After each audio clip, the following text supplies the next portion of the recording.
تخيل قاضي وفقيه دستوري اتشنق مش عشان سرق ولا قتل، لكن عشان قال لأ في وش السلطة. دي مش حكاية عادية، دي لحظة إعدام عبد القادر عودة سنة 1954. عبد القادر عودة مش اسم هامشي في التاريخ، ده قاضي كبير وفقيه دستوري، وتعين عضو في لجنة وضع الدستور في عهد الرئيس محمد نجيب.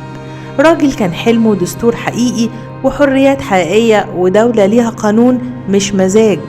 مواقفه في لجنة الدستور كانت واضحة وصدامية، دستور قائم على أصول الإسلام واحترام إرادة الناس وحياة برلمانية سليمة.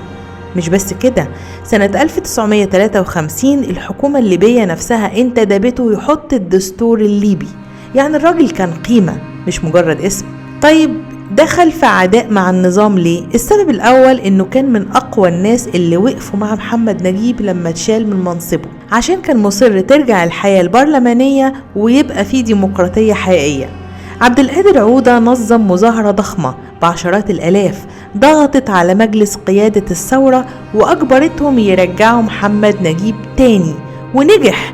بس النجاح ده مطولش، بعد شهور اتشال نجيب نهائي واتحبس في الإقامة الجبرية في نوفمبر 1954.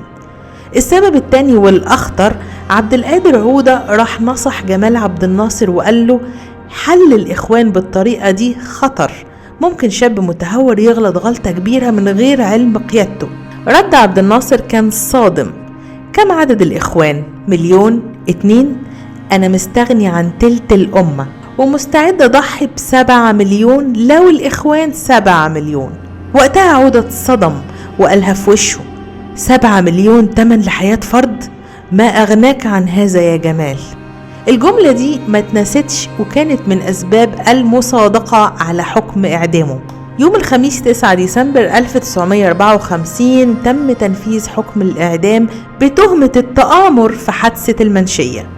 وهو طلع على منصة الإعدام قال كلمته الأخيرة: لا يهمني أين أموت، على فراشي ولا في ساحة القتال، ولا أسير ولا حرا، أنا ذاهب للقاء ربي. وبص للحاضرين وقال: أشكر الله الذي منحني الشهادة، إن دمي سينفجر على الثورة وسيكون لعنة عليها. عبد القادر عودة اتعدم، لكن موقفه ما ماتش. رحم الله عبد القادر عودة ورحم كل من دفع حياته تمن كلمة حق.